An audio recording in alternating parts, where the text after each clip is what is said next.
بسم اللہ الرحمن الرحیم۔ السلام علیکم۔ دیکھتی آنکھوں سنتے کانوں کو روشن اوراق میں خوش آمدید۔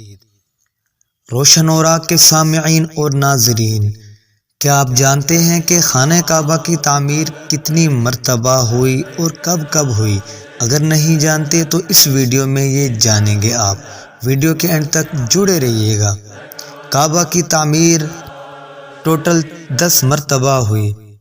پہلی مرتبہ تو ملائکہ نے کی، دوسری مرتبہ حضرت آدم نے کی، تیسری مرتبہ اولاد آدم نے تعمیر کی، چوتھی مرتبہ حضرت ابراہیم نے تعمیر کی، پانچویں مرتبہ قوم عمالقہ نے تعمیر کی، چھٹی مرتبہ قبیلہ جرہم نے تعمیر کی، ساتویں مرتبہ حضور صلی اللہ علیہ وسلم کے دادا قصہ بن کلاب نے تعمیر کی، آٹھویں مرتبہ قریش نے نبی علیہ السلام کو نبوت ملنے سے پہلے تعمیر کی، جبکہ آپ کی عمر اس وقت 35 سال تھی۔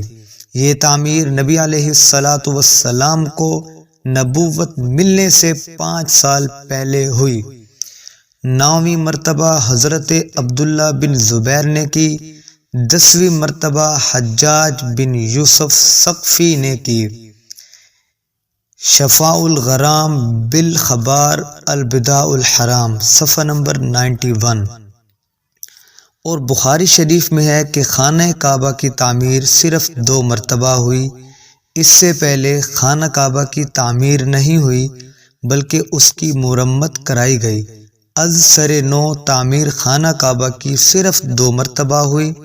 ایک مرتبہ قوم قریش نے کی جب نبی علیہ السلام کو نبوت نہیں ملی تھی اس وقت، دوسری مرتبہ حضرت عبداللہ بن زبیر نے کی۔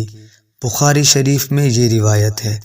روشن اوراق کے سامعین اور ناظرین، اس طرح کی مستند اور اسلامک ویڈیوز دیکھنے اور سننے کے لیے چینل کو لائک کریں، شیئر کریں اور سبسکرائب کیجیے۔